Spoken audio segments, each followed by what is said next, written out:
I is equal to q by t, q is 0.01, t time is 20 second. So what is the problem? सब कुछ तो ठीक है, कहाँ है problem? So calculation is the problem. Wow. Guys, I had been casting pearl before swine for the whole year. Yes. और फिर भी इसको कुछ नहीं आता. Yes. प्रॉब्लम क्या है गाइज, ये मैंने लाइन बोली I had been casting pearl before swine, मतलब है कि मैं पूरा साल भैंस के आगे बीन बजा रही थी. Casting pearl before swine means भैंस के आगे बीन बजाना.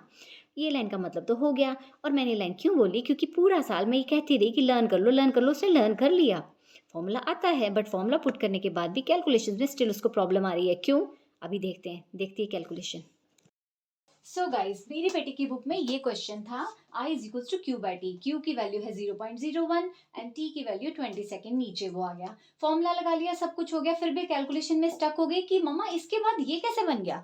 देखने में थोड़ा स्केरी सा लग रहा है कि इतनी सिंपल सी कैलकुलेशन जो डेसिमल रिमूव करके आ सकती थी वो ये क्यों बन गई.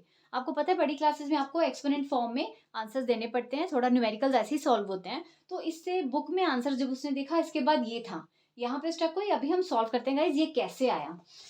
इसका हम पहले सबसे पहले इसका डेसिमल तोड़ेंगे गाइज. इसको हमने सॉल्व भी तो करना है ना आगे. तो इसको सॉल्व करने के लिए इसको हम कैसे लिख सकते हैं, 0.01 को हम ब्रेक करके इसका डेसिमल हटा के लिख सकते हैं. पॉइंट का बन गया 1, आगे 2 डिजिट्स है, 2 जीरोस आ गए एंड नीचे 20 ऑलरेडी है. तो ये आपके सिंप्लीफाई होके हमने इसको फ्रैक्शनेट कर दिया तो टर्म ये आ जाती है. अब इसको कैलकुलेट किया, नीचे क्या आ जाता है 100 इंटू 20 मल्टीप्लाई करके 2000 आ गए, 2 जीरो इसके 1 जीरो इसका, टोटल 2 1 से 2. ऐसे ओवरऑल कैलकुलेशन किया एंड 1/2000. अब इसको हम कैसे स्प्लिट करके लिख सकते हैं गाइस, 2000 को 1/2 हमने अलग कर लिया, इसको हम अलग से कैलकुलेट कर लेंगे.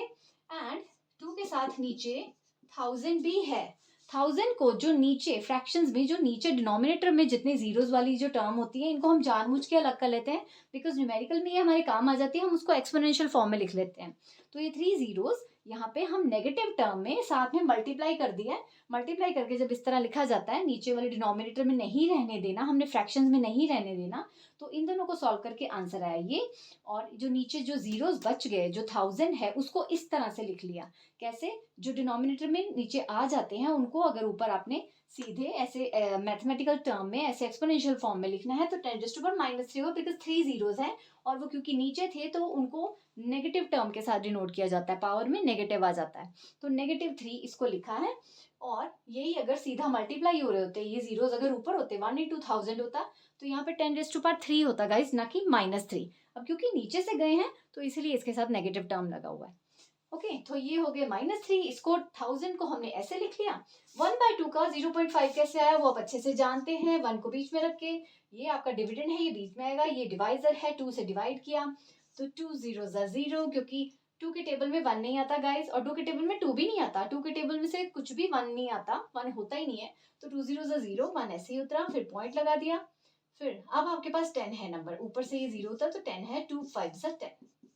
सो ये आपका सॉल्व हो गया. ये आ गया 0.5.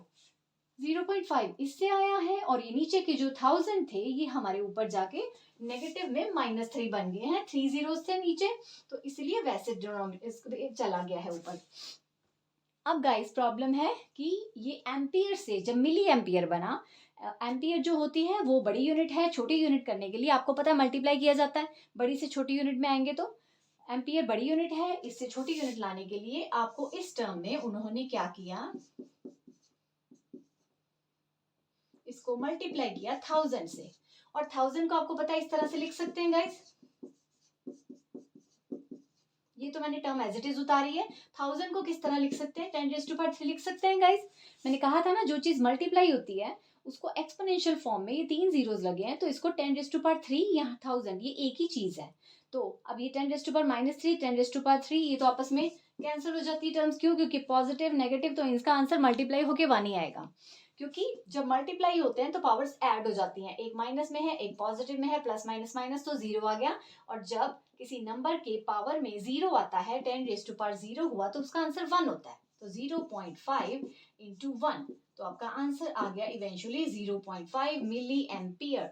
So this was the calculation she was stuck in. Now it's solved. You can see here क्या था कैलकुलेशन, और न्यूमेरिकल में कैसे एक्सपोनेंशियल फॉर्म में नॉर्मल सी टर्म को, इस तरह की नॉर्मल सी टर्म को कैसे एक्सपोनेंशियल फॉर्म में लिखा और दोबारा से उसको कैसे सॉल्व किया. Hope this is clear to you and helpful to you. Bye bye.